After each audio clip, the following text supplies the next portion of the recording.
Vietnamese art and paintings have forever been influenced by various traditions and cultures. But it's curious to note that in spite of these multiple influences, they have maintained an individual style till date. Traditional Vietnamese art, for example, the lacquer ware and woodblock prints, is famous all over the world, and the current generation of Vietnamese artists is finding out innovative techniques to expand further the bounds of Vietnamese art. However, other genres of Vietnamese art and painting have gained popularity in recent times. Paintings on silk canvas have been internationally acclaimed, as a result of which they are now in great demand among the art lovers of the world. The vogue of silk paintings in Vietnam can be traced back to a legend to the silk paintings of Nguyen Lan, the first wife of King Lai Than Tong, 1054–1072. A skilled silk weaver, Nguyen Lan built Prospering Silk Shop in the royal court of the capital city, where she spun silk and made silk garments. Even today, temples throughout Vietnam have been erected in dedication of this patron saint of silk. Although this lady silk never made any transition to silk paintings, that trade flourished in the aftermath of her establishing the silk weaving industry in Vietnam. Silk paintings of Vietnam attained its height of success between the years 1925 to 1945.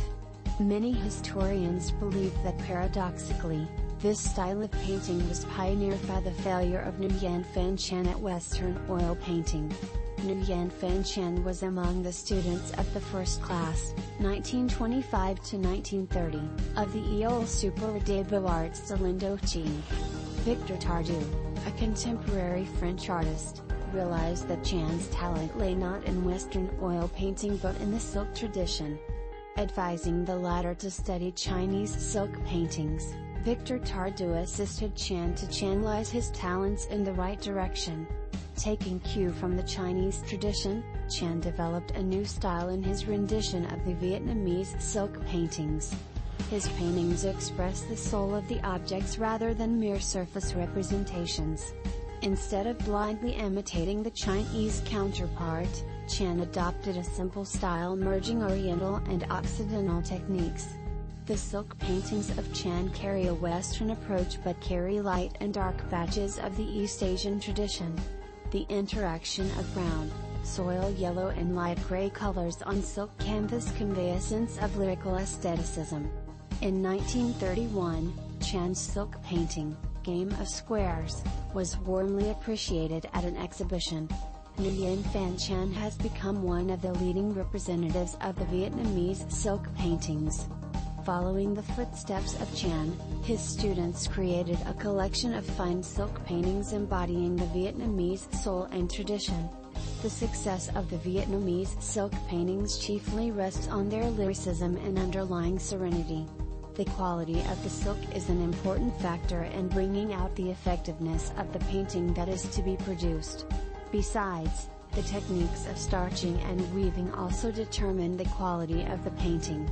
Unlike other techniques of painting, traditional Vietnamese style of silk painting uses the silk canvas directly as the background of the artwork.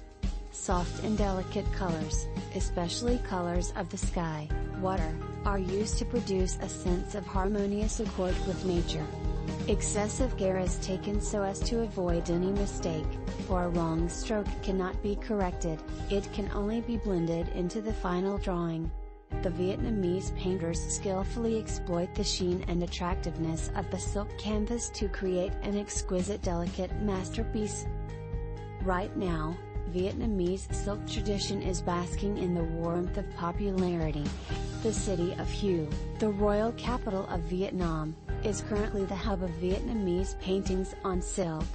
After being internationally acclaimed in France, 1946, Vietnamese style of silk painting has imbibed a unique transparency, quite different from the traditions of ancient China and Japan. Paintings on silk often narrate poetic themes and thus are responsible in gifting Vietnamese art a unique lyrical flavor.